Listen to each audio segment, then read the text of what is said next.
Olá, meus irmãos, uma boa noite a todos, que Deus continue a abençoar as nossas vidas, sustentar a sua igreja, a mim, a você, também que Ele esteja com suas mãos sobre a sua família, enfim, sobre todo o seu corpo reunido, não só cá neste país, mas em qualquer parte do mundo. Ele é Deus e Ele não tem dificuldades nem limites geográficos, fronteiras, seja onde for. Ele está presente na totalidade do seu ser. Que Deus então seja louvado mais uma vez. Espero que a mensagem desta noite, desta quarta-feira, possa te abençoar, possa te fortalecer, que Deus venha cumprir seus propósitos, conforme Ele tem determinado na sua santa palavra. Ok? Vamos orar então, para que a gente possa trabalhar algumas lições do texto desta noite, e que está em 1 Timóteo, mas daqui a alguns segundos a gente lê, ok? Te convido a orar, mas antes disso, te convido a dar uma boa noite a alguém, te convido a incentivar pessoas, talvez convidar a neste momento poder assistir essa mensagem. Vamos orar então, no nome de Jesus. Senhor nosso Deus e nosso Pai, em nome do Senhor Jesus Cristo, eu peço a Deus que o Senhor nos dê graça mais uma vez, que o Senhor assuma o comando. Na verdade, o Senhor tem assumido, Pai. O Senhor está presente, ó Deus, com o seu povo, conduzindo tudo para a glória do teu nome. Pois a tua palavra diz, Senhor, que tudo passará, mas a tua palavra não passará, Senhor, e que no final haverá, ó Deus, um novo céu, uma nova terra para o teu povo. E o teu povo é todo aquele, ó Deus, que se considera pobre de espírito e que por isso ele se coloca diante de ti buscando essa comunhão através do perdão dos seus pecados. Meu Pai, no nome do Senhor, toma tudo em tuas mãos, cada família, cada pessoa, aonde estiver, e nos dê graça, Senhor, no nome de Jesus. Amém. Glória a Deus. Durante algumas quartas-feiras eu falei sobre aquela batalha de Davi e Golias. Usei ali de forma simbólica, mas procurando fazer uma aplicação espiritual às 5 pedras que ele pegou. Se bem que ele só usou apenas uma, mas ele pegou 5 porque ele pensou que poderia não conseguir na primeira, mas ele se precaveu de forma a não ter uma atitude de ousadia, ou seja, não preciso de mais do que uma, porque na primeira eu derrubo.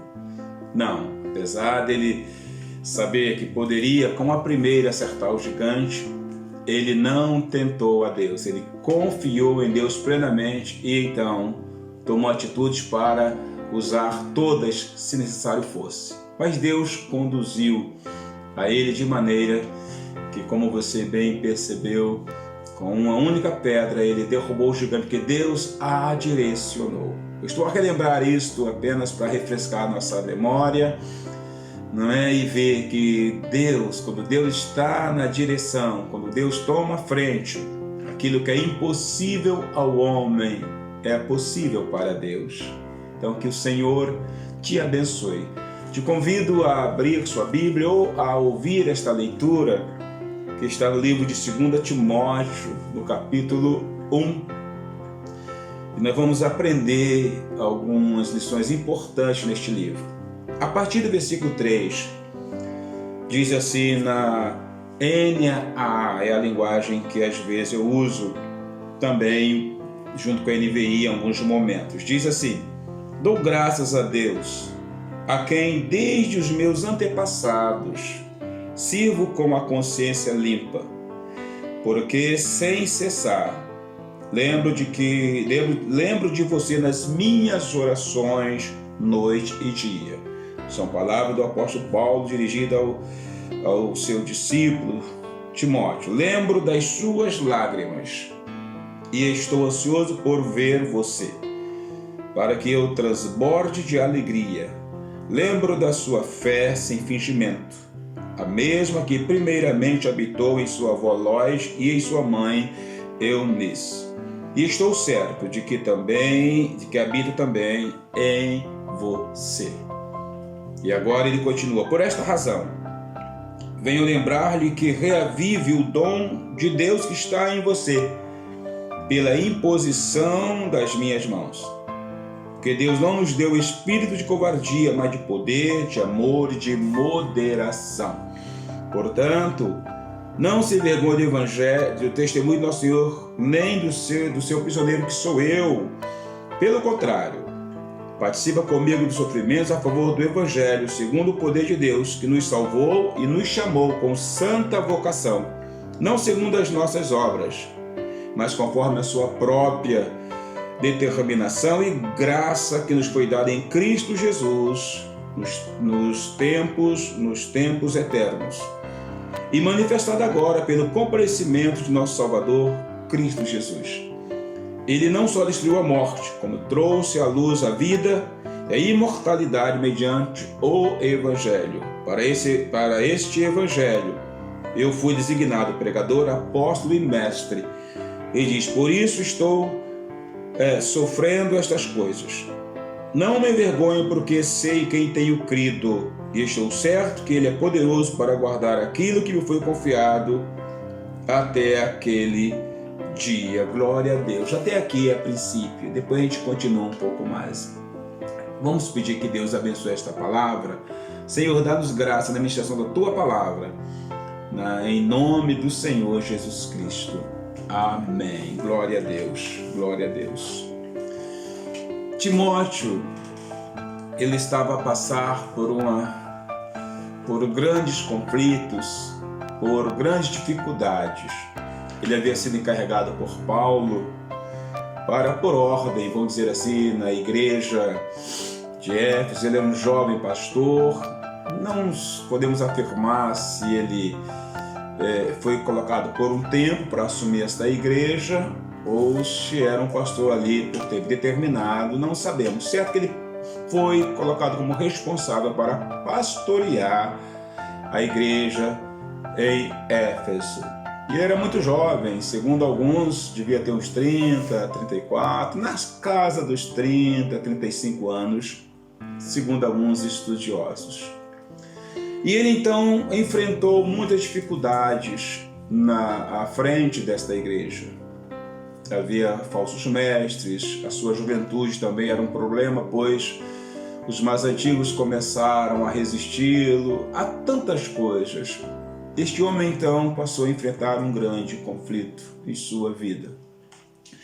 Paulo, portanto, escreve esta segunda carta a fim de encorajá-lo, a fim de motivá-lo a continuar firme no propósito para o qual Deus o havia levantado.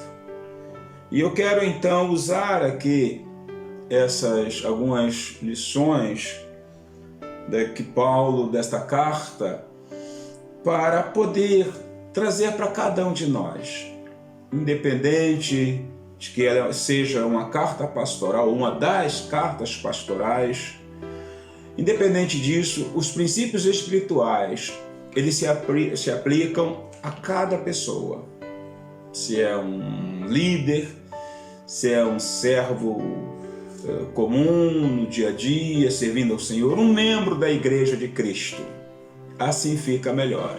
Então eu quero usar algumas lições de que forma Paulo ele trouxe encorajamento ao coração deste homem. De que forma, o que ele usou? Ele usou algum chavão? Obviamente que não. Não vemos nenhum chavão. Ele não disse: Timóteo, Deus está no controle, Timóteo, você é mais que vencedor, se bem que são verdades.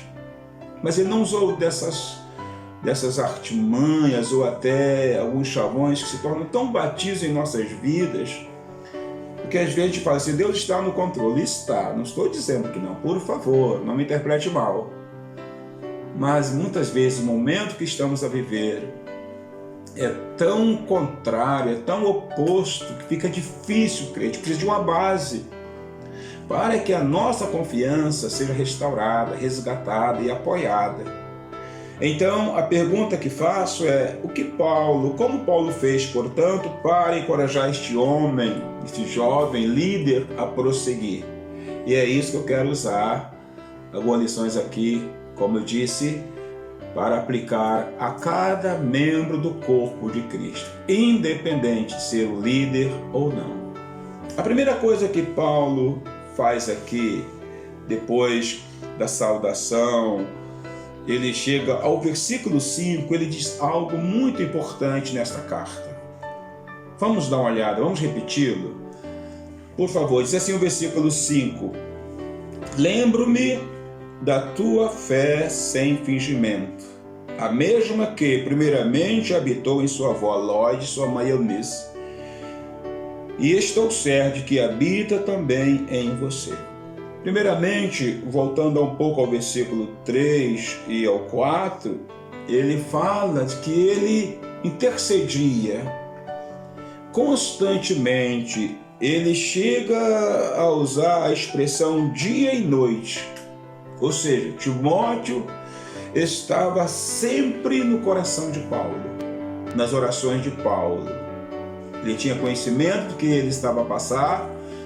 Por alguma razão ele não podia estar com ele até então, mas ele diz, olha, eu tenho orado por você, tenho clamado por você. E como é bom a gente saber que Deus tem levantado pessoas, ainda que algum de nós possa não saber, para interceder por nós, para nos ajudar, para nos fortalecer nesta caminhada que às vezes parece tornar tão difícil. Então, ele deixa claro, Timóteo tem orado por você, isso é um princípio importante, mas voltando ao versículo 5, ele fala da avó e da mãe de Timóteo, a Eunice, e ele fala da fé dessas mulheres, pois ele diz assim, mais uma vez, que lembro-me de sua fé sem fingimento, ou seja, ele acreditava em Timóteo. Ele acreditava que a fé de Timóteo era verdadeira. Mas ele diz também que esta fé, ela era uma herança. Pois ele diz que ela habitou primeiramente em sua avó, Loide, e em sua mãe, Eunice. E ele repete, estou certo de que também habita em você. Glória a Deus. Por que Paulo mencionou a herança espiritual de Timóteo? Qual a razão para ele fazer isso? Primeiro, ele queria que Timóteo não desvalorizasse aquilo que ele recebera de sua mãe e que também habitou em sua avó. Que ele não desprezasse essa herança maravilhosa de uma avó, de uma mãe que intercederam por ele, que clamaram a Deus, que foram exemplos, que deram testemunhos e que ele não podia simplesmente esquecer esta herança maravilhosa. Porque é comum, quando passamos por adversidade, muitas vezes esquecermos tudo aquilo que foi feito por nós, em nosso favor no passado. Então ele diz, Timóteo, olha para o que você recebeu, a sinceridade, a forma como foste formado espiritualmente, estou a falar, a forma como foste formado, como sua mãe, sua avó intercederam por você. Elas foram mulheres que clamaram sinceras por você. Não despreze isso. Então não podemos, irmãos, por causa de uma situação atual de dificuldade, de lutas, não podemos desprezar tudo aquilo que Deus já fez por nós. Ou pessoas que clamaram, buscaram e foram exemplos para as nossas vidas e que, de certa forma, foram instrumentos para Deus operar em nós. Não esquecer essas coisas. Mas o segundo ponto, eu penso que seja um pouquinho mais importante. A razão por que o apóstolo invoca essa herança espiritual com relação a Timóteo. para lhe trazer a memória. Eu penso que a segunda coisa que ele gostava também de saber, que elas olhassem para o preço que sua mãe, sua avó, essas mulheres pagaram por abraçar um evangelho autêntico, abraçar um cristianismo verdadeiro.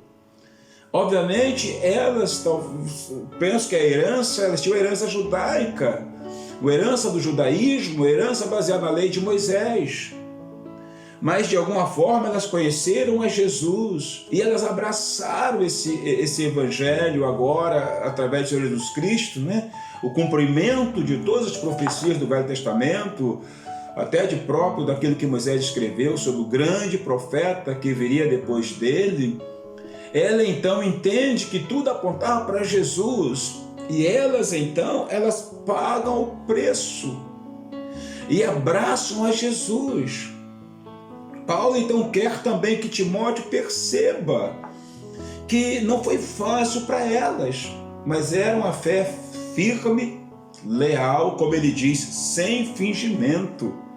Ele está a dizer, portanto, esse segundo ponto, olhem o preço que elas pagaram para abraçar este evangelho autêntico. Pois Paulo, é claro, a fé primeiramente habitou, e obviamente é a fé agora, através do Senhor Jesus Cristo, o cumprimento, repito, de todo o Velho Testamento. Então ele diz, Timóteo, elas pagaram o preço.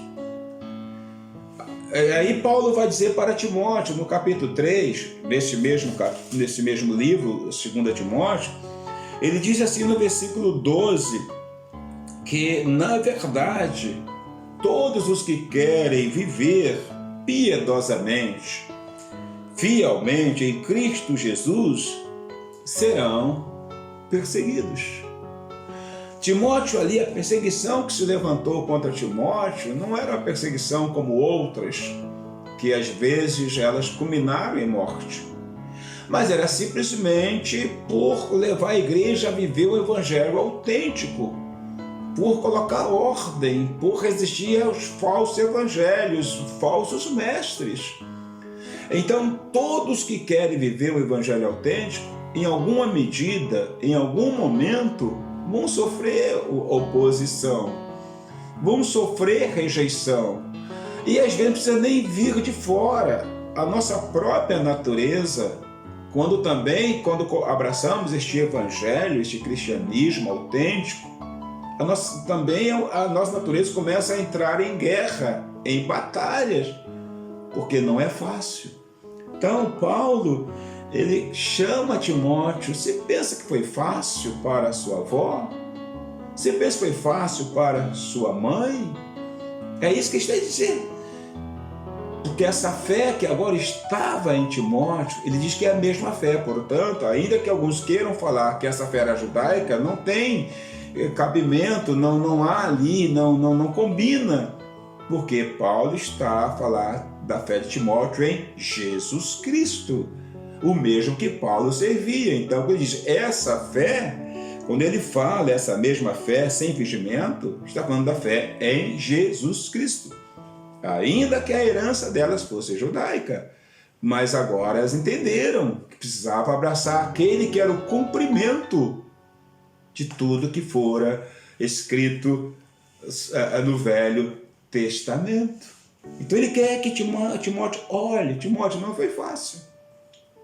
Então veja que ele diz, eu tenho orado por você, há pessoas a interceder por você. Calma, Deus responde às orações. A gente quer que a coisa aconteça da noite para o dia, eu também quero muitas vezes. Não é, a gente quer a solução imediata, mas nem sempre é assim, mas Deus está no controle, então tem alguém intercedendo. Segundo, não desprezar o que ele disse aqui, aqueles pagaram um preço para que ele pudesse conhecer o verdadeiro Cristo. E terceiro, essas pessoas também pagaram este preço. Então nós vemos que nesse pequeno, esses poucos versículos aqui, do capítulo 1 até onde li, há lições preciosas. Elas pagaram o preço para abraçar um cristianismo autêntico.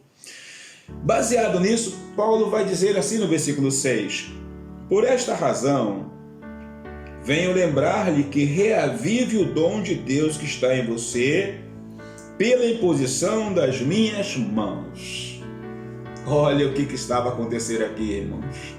Timóteo estava a abrir mão dessa graça de Deus, desse dom, dessa capacitação para servir a Ele, quando recebeu a imposição de mãos do apóstolo Paulo e talvez de outros presbíteros, apóstolos, juntamente com este chamado. Irmãos, e ele vai acrescentar o versículo 7, está relacionado com o versículo 6, porque Deus não nos deu espírito de covardia, mas de poder, de amor e de moderação. Então veja só, o que Deus fez por nós não quer dizer que a gente não tenha dificuldades, fraquezas, desânimo, não é isso. Mas ele quer dizer que em meio à nossa fraqueza, o Espírito, a graça que recebemos, a fé no Senhor e tudo mais, essa obra redentora, ela é de ousadia. Ela é algo que nos capacita a suportar ou a passar por qualquer adversidade. E Timóteo estava já abandonando tudo isso, tudo que Deus fizera. Porque, como diz o apóstolo, não recebemos espírito de covardia. Ou seja, ele estava ficando amedrontado pela oposição que se levantara contra ele. As pessoas estavam tirando dele ou fazendo ele se acovardar. E Paulo diz, não é esse o espírito que você recebeu. Você recebeu algo que te capacita a caminhar. Mas é preciso que a gente volte a tomar posse dessas coisas. Talvez você, como eu, até como ilustração, já assistiu filmes assim de super-herói. Eu gosto desses filmes, não é? E ele, por alguma razão, por alguma oposição ou por alguma coisa ter acontecido, ele se sentir culpado por não ter feito alguma coisa para mudar aquela situação e começa a abandonar, vamos dizer, os seus poderes, vamos usar essa expressão como ilustração. Não é? E ele fica lá.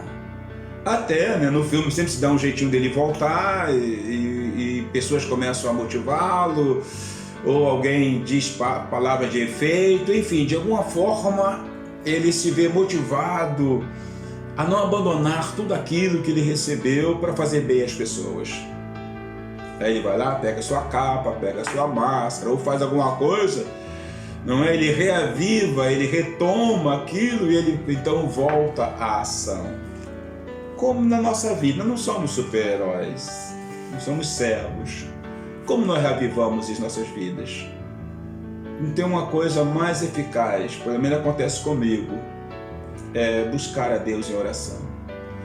É confessar a Ele as minhas falhas, fraquezas, dificuldades. Não há algo tão tremendo para mim, na minha experiência, e penso não ser diferente para muitos, do que reavivar o dom, a motivação. Porque o Espírito Santo se nega a se abater. Ele não aceita se abater, pois ousadia, não é a covardia, mas é a marca. Aliás, a covardia não é a marca do verdadeiro cristão, mas ousadia. Ousadia em Deus. Ousadia na confiança no Senhor. Essa é a marca do cristão. Não é na nossa força, é na força de Deus. Então não abandone, reavive esse dom, reavive essa graça do dia que você já entregou a Jesus, do dia que você, aquelas palavras que você disse que estaria com o Senhor em qualquer circunstância. Deus registrou e Ele pode te fortalecer, desde que você não despreze por causa das circunstâncias, por causa de pessoas, uma série de coisas que só você e Deus sabem. Então Paulo diz, reaviva o dom, você está abandonando isso. Deus não nos deu esse espírito de covardia, né? Mas de poder. Olha só, né? Paulo diz, tudo posso naquele que me fortalece. Olha só. E ele diz também de amor. Mesmo que a nossa natureza às vezes queira nos levar para outra situação, é amor e também de moderação. É o que Paulo está a dizer. E para adiantar, eu chego ao versículo 12. Depois de Paulo falar algumas coisas sobre permanecer firme, ele não se envergonhar do testemunho, se ele soubesse o próprio Paulo, porque vivia em cadeias. Não é? Paulo chega ao versículo 12 e ele diz assim, ele fala que foi chamado para ser um pregador do Evangelho. Ele diz, versículo 11, para este Evangelho eu fui designado pregador, apóstolo e mestre. E o do 12 ele diz assim, amados, por isso estou a sofrer estas coisas, mas não me envergonho, porque sei em quem tenho crido. E estou certo, ele diz que ele é poderoso para guardar aquilo que foi confiado até aquele dia. Quando Paulo fala, não me envergonho pelas coisas que tenho sofrido, ele fala das cadeias, das prisões, de tudo mais na vida dele. Ele não tinha vergonha. Porque ele, por uma razão, ele diz, eu sei em quem tenho crido. Eu sei que ele é fiel. Eu confio nele. Paulo não esperava que a sua fé em Jesus o livrasse de todas as dificuldades, mas sabia que em todas elas Deus seria fiel para com ele. Eu sei em quem tenho crido. Precisamos, irmãos, buscar a Deus de coração. Essa é a diferença, irmãos. Quando alguém, às vezes, busca a Deus, frequenta a igreja, mas ainda não entendeu a necessidade de um compromisso, acima de tudo, com o Senhor. Eu sei em quem tenho crido. Eu sei que Ele é fiel. É assim que Paulo está a dizer para Timóteo. Por isso, ele não tinha dificuldade quanto às oposições. Ele sabia que Deus jamais ia falhar para com ele, ia cumprir seus propósitos. Maior tinha a ver com o bom tesouro, a vida eterna, né? Aquele que Deus havia prometido. Ele diz, Timóteo, olha para mim. São exemplos que Paulo está chamando Timóteo a seguir, a imitar e a permanecer firme. E no versículo 13 ele diz, mantenha o padrão das sãs palavras que de mim ouviste, com fé e com amor que há em Cristo Jesus. O mesmo Paulo vai dizer também em Efésios que as nossas palavras devem ser palavras boas, não torpes, palavras que tragam edificação, palavras que sejam bênção na vida de pessoas. É comum nas lutas começar a mudar o nosso palavreado, o nosso modo de falar. Paulo diz, fala coisas que edificam, cumpra teus propósitos. E finalmente, no versículo 14 ele diz, por meio do Espírito Santo que habita em nós, guarde o bom tesouro que lhe foi confiado. E a pergunta que faço, irmãos, que bom tesouro é esse que Paulo está a falar que Timóteo devia guardar? Onde ele fala que por meio do Espírito Santo, que habita nos cristãos, nos crentes. O bom tesouro, na realidade, era o ensino de Paulo. Ou, mais precisamente, o Evangelho de forma completa. Ele diz, não abra mão desse bom tesouro, deste Evangelho, que nos foi confiado por meio do Espírito Santo. Queridos, finalizando, não abra mão da sua fé. Não abra mão da sua confiança em Deus. Aquilo que Deus te deu, esse bom tesouro através do Espírito Santo. Que Deus abençoe a você, que Deus abençoe a sua vida e a sua família, em nome do Senhor Jesus Cristo. Amém? Quero orar no nome do Senhor. Pai, em nome de Jesus, obrigado, Senhor, por tua graça, tua misericórdia. Toma cada um dos teus filhos, toma cada um dos teus servos, toma cada pessoa, Deus, que neste momento talvez esteja a questionar se vale a pena permanecer firme, se vale a pena continuar, se vale a pena ser fiel. E a resposta é, vale, ó Deus, porque Tu és fiel e estás no controle de tudo. Portanto, abençoe cada irmão, cada irmã, cada um dos Teus filhos e filhas, em nome de nosso Senhor Jesus Cristo. Amém. Queridos, que Deus abençoe a cada um de vocês. Tenham todos uma boa noite e até a próxima no nome do Senhor Jesus Cristo.